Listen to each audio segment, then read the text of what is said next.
Hello, everyone, and welcome back to another episode from MoonSwatch Reviews. In today's video, we're going to dive deep into one of the most controversial watch collections ever, the MoonSwatch collection, which was a historical collaboration between Omega and Swatch. We'll be discussing a few important questions like, why do people love this watch so much? Was it a win case for Omega? Is the watch really worth the money and attention? First, I want to briefly talk about what exactly happened. With its groundbreaking release in March 2022, it brought an earthquake to the watch market immediately. Within just the first week of its release, it became the most discussed product globally. Aside from the first Apple Watch release back in 2014, the MoonSwatch collection was the boldest watch release in the history of the industry. It was like a pandemic spreading everywhere. The situation got out of hands. People were waiting in lines from sunrise to sunset in front of Swatch stores all over the world. People were sleeping on the streets for a quartz plastic watch. Can you imagine that? The collection was to be bought only from Swatch stores for a price of $260. According to StockX, the Swatch Omega collaboration is the fastest selling watch release in their history. Of course, not everyone waiting in the line was a watch enthusiast. Many people had the intention of making a profit out of the enormous time they spent waiting in line, and that was not a bad idea. People were buying the watch from Swatch stores for $260 and were selling it right outside of the store for triple and quadruple of its retail price. There were even instances where the watch was sold for $3,000. That's pretty much for a plastic quartz watch. The collection consists of 11 watches representing the sun, the moon, and planets of the solar system, including Mercury, Venus, Earth, Mars, Jupiter, Saturn, Neptune, and finally Pluto. By the way, Pluto is no longer considered a planet in the solar system due to its very relative small size compared to the other planets. But it seems like Omega and Swatch were not updated about the science. Anyways, the Mission to the Moon version was the best-selling of the collection, and the Mission to Uranus version was the most valuable, reaching an average price of $1,040 on the second-hand market. Aside from the reason you had to wait for days in lines just to get a watch, second-hand prices were also extremely high for two other reasons. First, it was not available online and still is not. Second, customers were allowed to purchase only 2 watches per visit in the beginning of its release, so that no one can buy out the entire collection in a particular Swatch store and dominate the second-hand price. Later on, the first guidance of 2 watches per customer was quickly reduced to 1 per customer. I even couldn't get my hands on the watch easily. I had to wait 7 months until I could get one. This was definitely a historical incidence of overwhelmingly high market demand for a watch made by 2 brands that are completely different from each other in terms of everything, in terms of design, price, class, material, and target population. Now, let's come to the most important question. Why and how this whole thing happened? Why do people love this watch so much? In my opinion, the main answer to that question lies in the love of people to watches that have a background story behind them. And there has never been a watch with a greater background story than the Omega Speedmaster. Obviously, the MoonSwatch collection, is inspired by the legendary, famous, historical Omega Speedmaster watch, which was the first ever watch to reach outer space in 1962, worn by astronaut Walter Schirra. Schirra had originally purchased the watch for his own personal use, but 2.5 years later, the Speedmaster would officially be certified by NASA for all manned missions in outer space, launching the watch into history. So, eventually, in July 1969, the watch becomes the first ever watch to reach the moon, worn by astronauts Buzz Aldrin and Neil Armstrong during the Apollo 11 moon landing. Since then, the legendary Omega Speedmaster has gained fame and popularity for its quality. I mean, it proved itself outside of the planet against gravity, not to mention its wonderful design.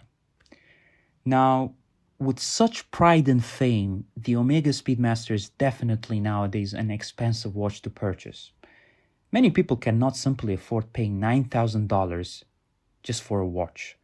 So it all starts from here. Here's the trick, where the MoonSwatch collection becomes an affordable and cheap alternative to the original Omega Speedmaster and to its background story with its aesthetics.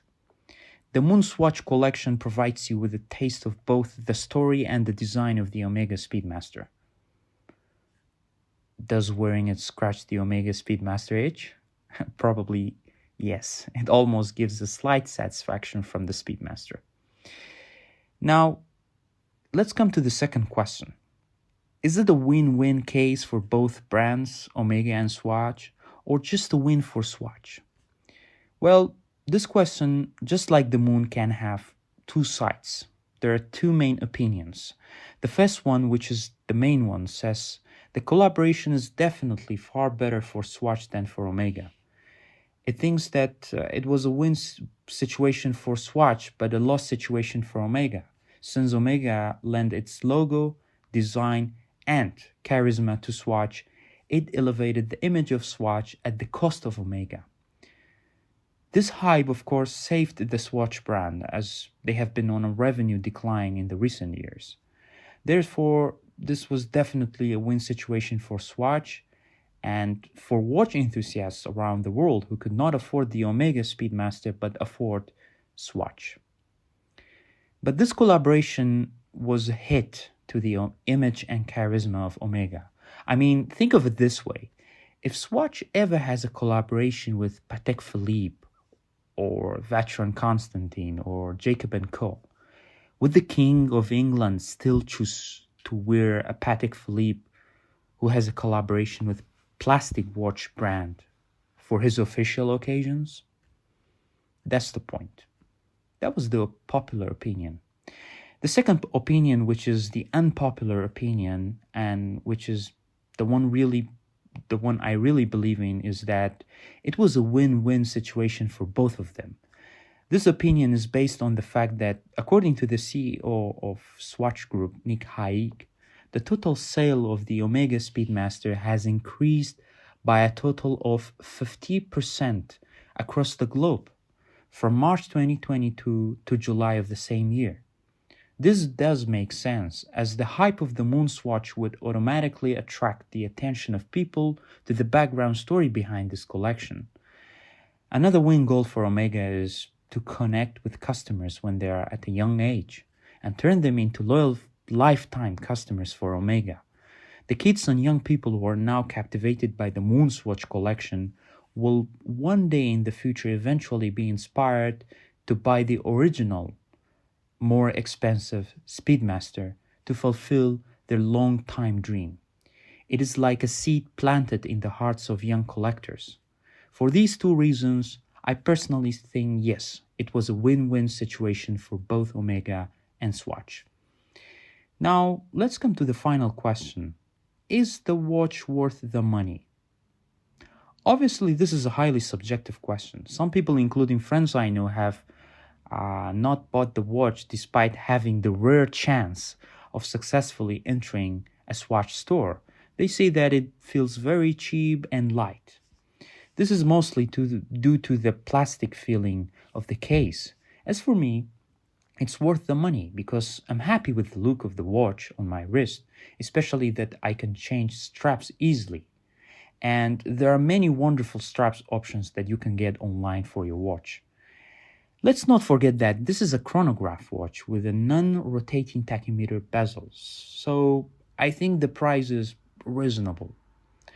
I bet that Swatch now regrets the price they have initially put on the collection, as for sure they were not expecting that incredible market reaction. This red version mission to the Mars is a reminiscent of the old Omega Alaska Speedmaster watch. The watch case is produced using bioceramic, which Swatch claims to be one-third biosourced plastic and two-thirds by being ceramic. They don't go into further detail. It is somehow patented. This gives the watch two advantages. First, cost reduction. Second, using plastics can be easily colored. After all, if it's not colorful and flashy, it's not Swatch. You should be expecting scratches to the glass as it's not made with sapphire crystal, but with hazelit crystal. The diameter is 42 millimeter. There are three subdials, the minute counter, the hour counter, and the third one on the right is counting tenth of a second. That's it for today with the most controversial watch ever in the history of the industry. Thank you very much.